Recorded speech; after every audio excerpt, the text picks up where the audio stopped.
All right, let's try it again. Oh, well, we just had a microphone hiccup, as they say. Yes, indeed. We are brought to you by Westside Decorating Center, 5789 State Street in Saginaw. Everything you need for home decorating, you'll find it at Westside Decorating Center. And a good morning to you. Welcome to this Thursday edition of the Art Lewis Show here on WSGW. Later on, after the 10 o'clock news, we'll have open phones. At 11 o'clock, we're going to learn about the Veterans Outreach Program at the YMCA of Saginaw. But for this hour, we have a very special guest. There's good news and bad news here. The good news is this guest is sitting before me in the studio where I wanted him. The bad news is that means he has not taken possession yet of his new Angler Quest boat. He is the one and the only Mr. Outdoors, Mike Avery. Good morning, Mike. Good morning, but the good news is I will be taking possession of that boat this afternoon, so it's a win-win. I get to be in here with you, and I get to get on the water this afternoon. All right, well, we're going to talk about that boat here in just a little bit, but we'll tell folks at home, if you have any questions about the outdoors and the outdoor lifestyle and hunting and fishing and all of those things, give us a call, 989-752-6111, and chat with Mike Avery. All right, so let's talk about your new boat, because it's a new boat. It's an old company with a new owner and a new name. Right. In the spelling of Quest. And Brad Dupuis, who I guess he bought the name, didn't he? He bought the name. Yep. And is now building the Angler Quest pontoons, tune boats, if you will. How are these new boats? Have you been on one? I have. I had a chance to do a Wednesday night live with Brad a week ago last night out on Saginaw Bay with Bill Hahn of J Sporting Goods and Rich Grzan of Killer Food Plots, and it was my first time on the new 2025 model. I like it a lot. I had no problems with the old boats. The old boats were beautiful, but this new one I think is even better. It has a different feel to it. It feels a little more solid. There's a little less movement. They've beefed it up a little bit. The tubes are more solid. I just think Brad has done a wonderful job, and I think he's going to be very successful with this new company, Angler Quest, Quest. And, typically, if you see any of the fishing shows on TV, they're in bass boats and stuff like that. These aren't that kind of boat, but these are designed for fishing, aren't they? They are. I remember several years ago when we had our first big walleye tournament on Saginaw Bay, back when it was the Cabela's In Fisherman walleye tournament, and a pontoon was out there, and it actually sunk. And, In Fisherman, I can't think of the guy's name, but he's very, very famous. I got a mentor, Al Lindner. He said to me, I don't know what that guy was thinking. You can't take a pontoon out on Saginaw Bay. And little did I know that 30 years later, I and many others would be taking big triple tube pontoons out on Saginaw Bay and enjoying the smoothest ride you can get. And, it's first, it's unusual. It's a triple tube. Mm-hmm. You got one down the center.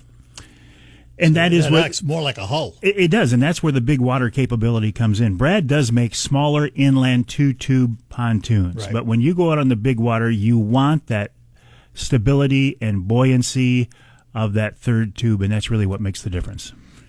Does it change the way it rides, whether you're in skinny water or deep water?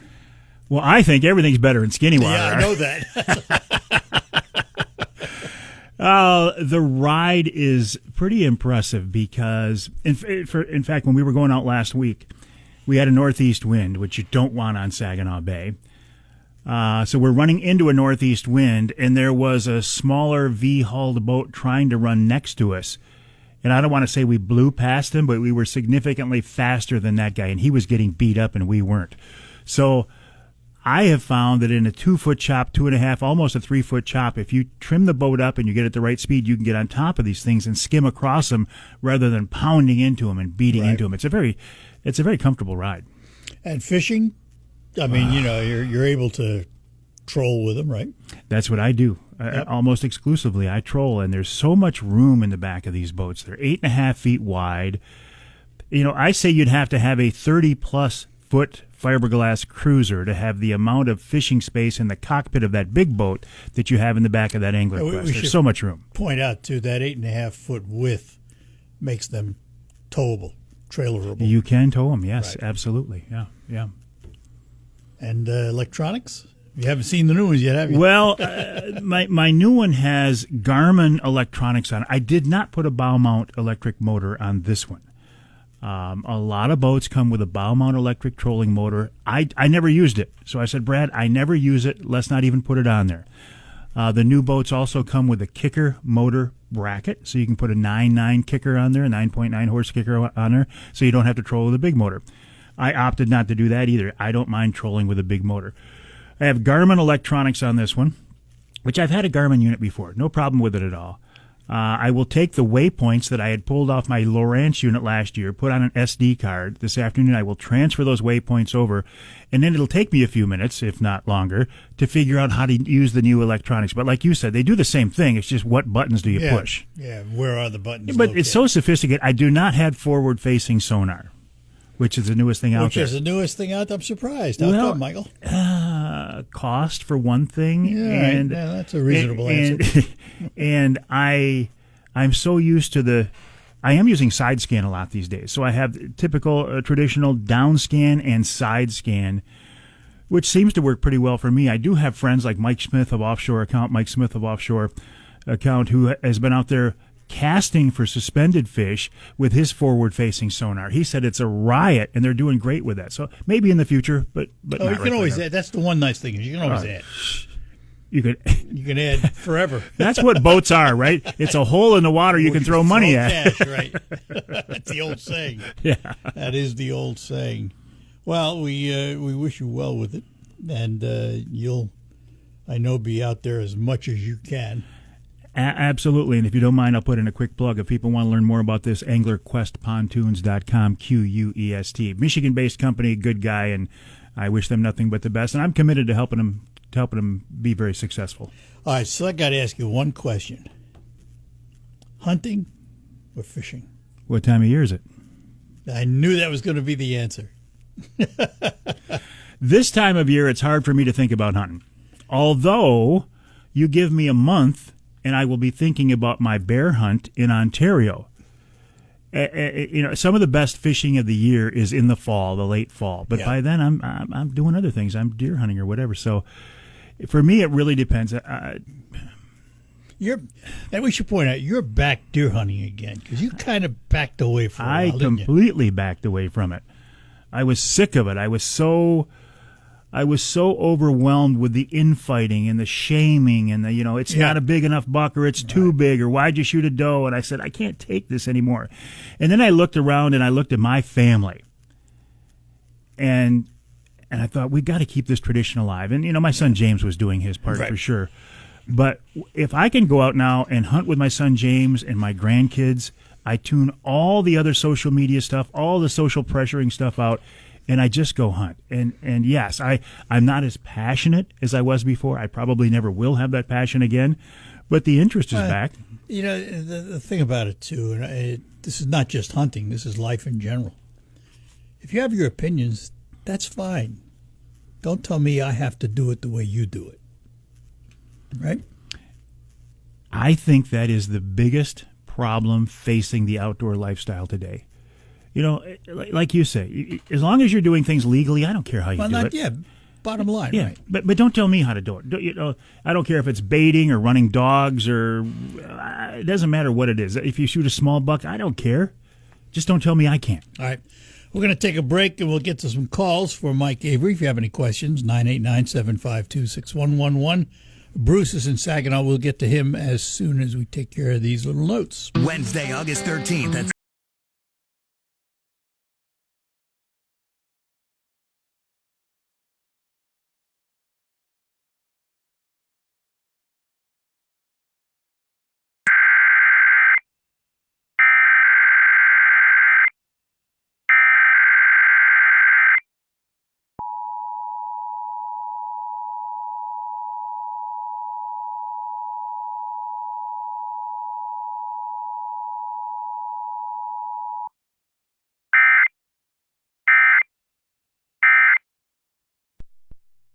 This is a test of the emergency.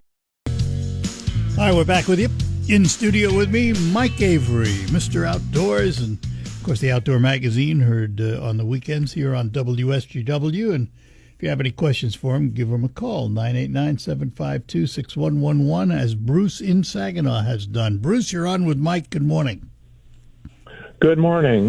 Mike, Ducks Unlimited, probably the premier conservation organization in the country, focuses on habitat work, as does Rocky Mountain Elk Foundation.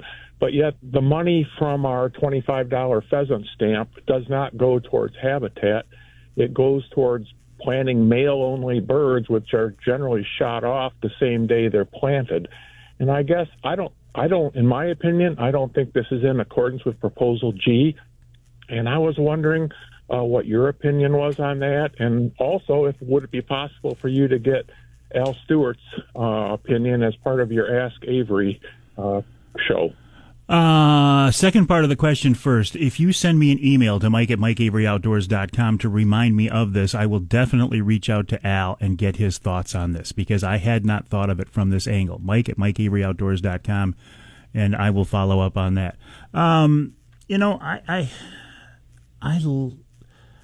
I kind of like that whole pheasant program, because as a kid who grew up hunting pheasants, I'm thinking anything we can do to restore the pheasant population, I'm all for it. And I guess why should, I'm not discounting the role of Rocky Mountain Elk Foundation or Ducks Unlimited. They're two outstanding groups. However, I don't see anything wrong with having funding for a specific species either. So I can see both sides of this, but I, like you, would like to hear Al's thoughts on this. Okay, I will send you an email. Thank you very much. I appreciate it, Bruce. Thanks you. Thanks, Bruce. Bye-bye now. And here is Al in Bay City. Al, good morning.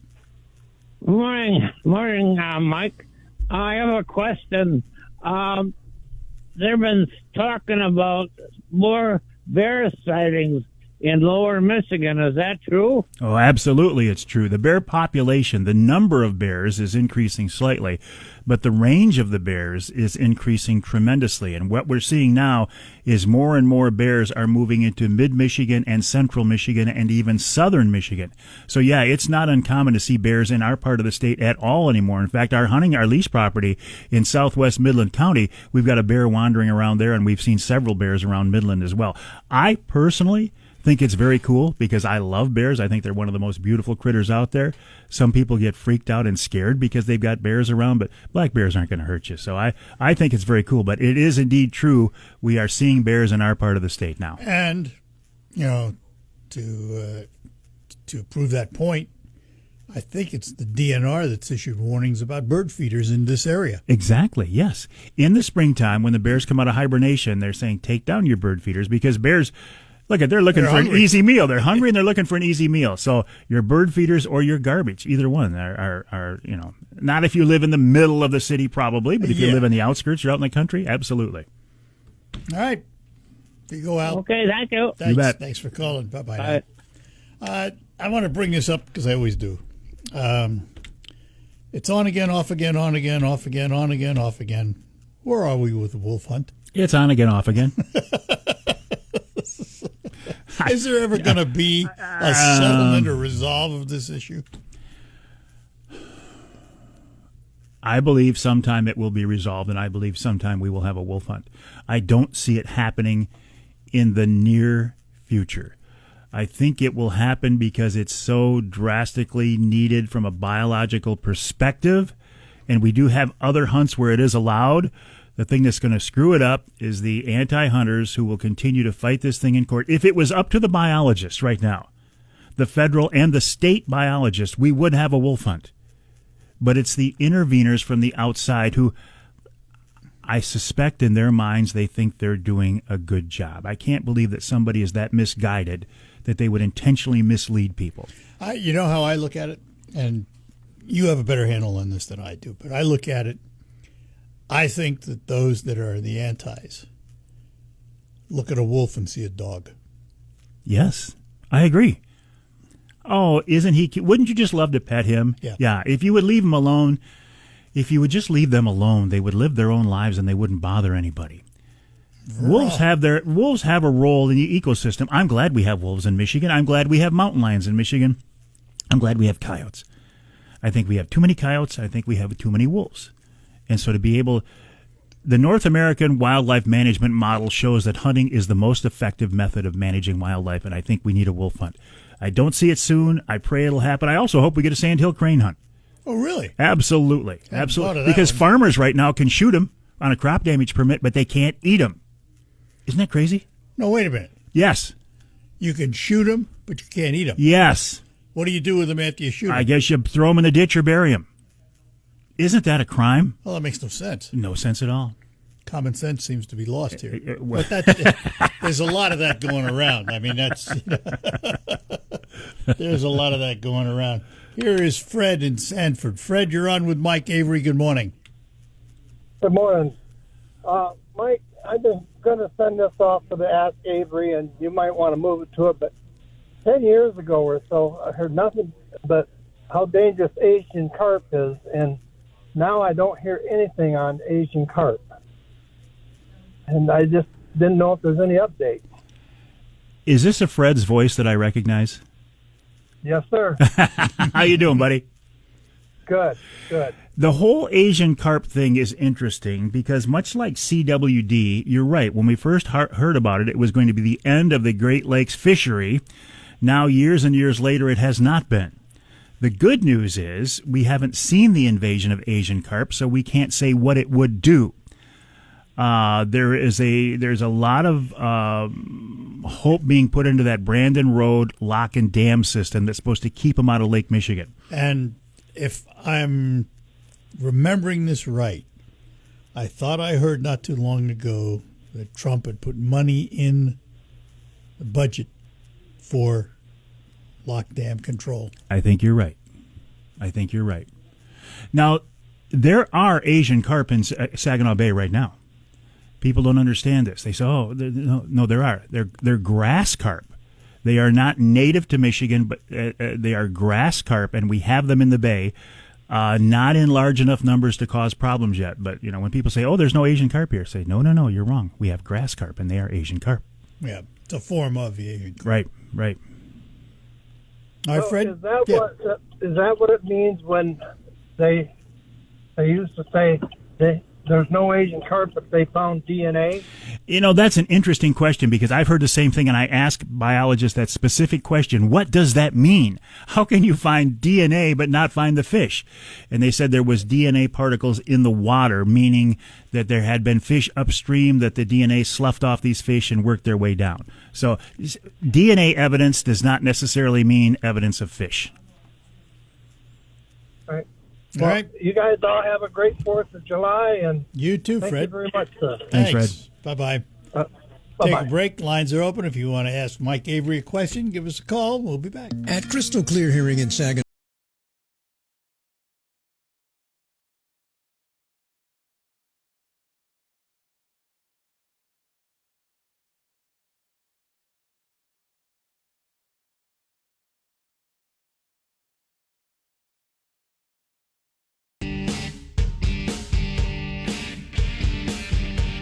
Hi, we're back with you, Mike Avery in studio. And we will get back to our phones for Mike. We've got Joe in St. Charles. Joe, you're on with Mike Avery. Good morning.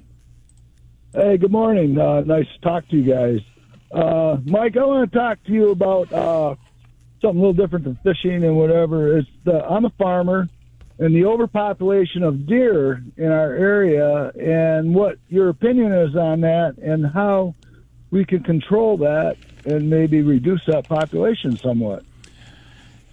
I grew up on a farm, so with farmers, worked on farm, so I'm not ignorant to your point of view, and I have a lot of sympathy towards it. Do you allow hunting on your farm? Oh, of course. We have an open hunt policy at our farm, and we get deer control permits. But, when you go into a field and, you go into an 80-acre field and you have 100 deer out there, Wow. farmers don't even put cattle out there like that. Yeah.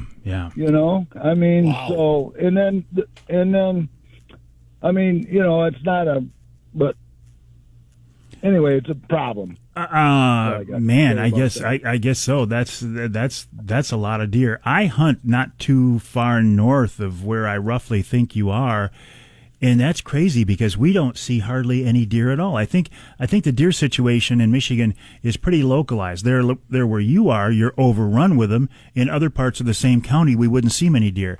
You're doing, I mean, by allowing hunting in there and by using your crop damage permits, man, I don't know what else you can do. I don't have an answer for you. Yeah, the field across from my house, there's probably a dozen, maybe a little more deer that come in there, and the owner, she's got just getting some permits to harvest them. They're all over, though. Yeah. I mean, it's everywhere, Yeah. and the roadkill proves it. You know, and it's definitely a localized thing because where I live, right in St. Charles, we farm on the southern border of the Shiawassee State Game area. Yeah. And we don't have a deer problem there. Really? It's more out in the western where we farm out in the Brant area, out that way, Brant, Marion Springs, whatever, and that's where the large number of deer are. And you know, we have to accept a little bit of damage because you know that's our role as a growing crops and whatever.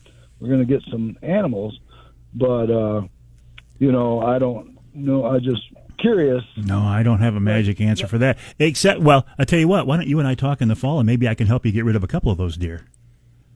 I'll give you a couple. You want some permits? I have a friend that took 8 the other night. So, you know, there's your answer. Problem. All right. Hey, good luck. Thanks.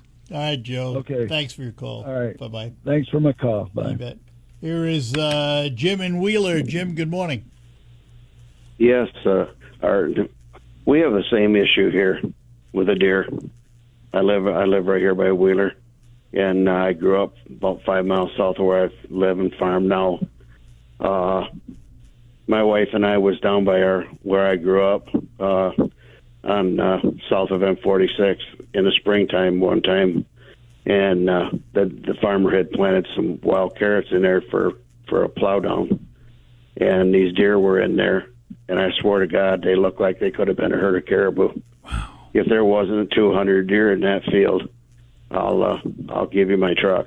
Wow. But the guy that's farming my place right now, he farms just a little bit north of me, and his brother counted 80 deer in that cornfield when they were harvesting it. And Mike, you said I had an issue with you when you made a comment that you didn't think a guy should be able to get 20, 30 kill permits. These guys that farm my place, they kill them, they process them, and then they give the meat to the rescue mission. So it's not going to waste. I don't remember ever saying. I don't remember saying it. I mean, because You was on our show the last time you was there. You said that you wouldn't have a problem with a guy getting 8 or 10 permits, but when people are getting 20 and 30, you have an issue with it. What I had thought about doing was going to the Andersons in Hemlock, and next time we buy inputs for the farm, charge them to MikeAvery.com. You know, if you don't have an issue with that. No, you go ahead and charge it to MikeAvery.com because there is no such thing. Yeah, you could try it. It's on your show all the time. No, MikeAvery.com. MikeAveryOutdoors.com. I think. All right, good. That'll work better. You go ahead and try that. I think he bailed. If you say that I said that, I'm not going to argue with you. I don't remember saying that. I don't think it is. I mean, it's not something I would stand behind. If you have crop damage, you should be able to get crop damage permits. What the number is, you know, you tell me you got 100 deer in the field. That's a lot of deer. The other guy said they had 200 deer in the field. You got to do something about that. So, yeah, you know, I'm not gonna argue over the numbers. They need to make a deal where, in certain areas, in order to shoot a buck, you had to shoot a doe first. Earn a buck. Because the bucks aren't the problem, the does are the problem. Sure. Sure. They're the baby factories. And something else the DNR should do, in my opinion, is allow baiting again. If the DNR says we got too many deer and you want the hunters to take those deer, then give us the tools to more effectively do that. You got to let hunters bait. Good enough. Jim, thanks. Appreciate it. All right, catch you later. See you guys. Good one. Bye-bye now. Bye-bye. All right, and John and Freeland, hang on. We'll get to you next. Let me talk to you about Quick Lane in Freeland, right next to McDonald Ford. It's a tough year for allergies. Everybody's got them. And Quick Lane in Freeland has an answer to keep you healthy while you're driving. It's a product called FrigiFresh. It's a hospital-grade disinfectant for your car's air conditioning. And if you want to know more about it, here's John from Quick Lane to tell you all about it. FrigiFresh. Hi, John. We're back with you, chatting with Mike Avery, and our last caller for Mike, because we have something to talk about afterwards. But this is John in Freeland. John, you're on with Mike. Good morning. Good morning, guys. Hey, I was wondering, why doesn't the DNR take the Sandhill Crane approach to these excess does? And that approach being what? Being shoot them and let them lay, and they're a good fertilizer. And because a lot of the problem, Mike, is they'll have these early hunts for these deer, and it's like August, it's 95 degrees out. Nobody even wants to go hunt them at that time. So they ought to push that back to October and take a serious approach to getting rid of these does. I hear what you're saying about the summertime hunting, because I have been offered opportunities to come and shoot deer on crop damage permits, and it's like you say, it's July, August. I don't want to do it that time of year. Yeah, I don't like the concept though of shooting it. Now, listen, I realize they're good fertilizer, but I don't like the concept of shooting them and letting them go to waste, though. That one sticks in my craw. Well, Mike, that's that was tongue-in-cheek there a little bit. I don't agree with it. But that's the sand crane method, right? Right, I got you, yeah. Until they change these dates on them, I mean, I don't see where they're going to control anything, because I too could go hunt them in 5-6 weeks from now, but I'm not going to do that. It's too hot. You can't do. I mean, it's foolish. They need to take it into the fall, forget some of the other hunting seasons, and approach this seriously. Because I tell you what, last year I shot a turkey behind my house, and the farmer next to me had planted corn. This is no fooling. I took 117 kernels of field corn out of its crop. I am surprised at the numbers that these farmers are talking about, because where I live, I don't see that. So when you're talking about 80 to 200 deer in a field, that is crazy. Yeah, I gotta think some more about that one. Not that I can solve anything, but I don't even have that frame of reference. Yeah, trust them. It's a good. I count them out back behind my house. Wow, especially in the springtime. Yeah, 80, 85 deer. Wow. I don't know. I don't think Chad Smith takes a serious approach to it, to be honest. Chad Stewart? Yeah, Chad Stewart. Chad, I'm sorry. Yeah. I seriously, I don't think he really does. John, we're going to let you go because we got a few things we got to finish up with, but thanks. All right. Thanks, guys. Bye-bye. Bye. All right. There is another outdoor activity many of us participate in who don't hunt. Yes. It's called golf. I love but hate that game. Yes, me too.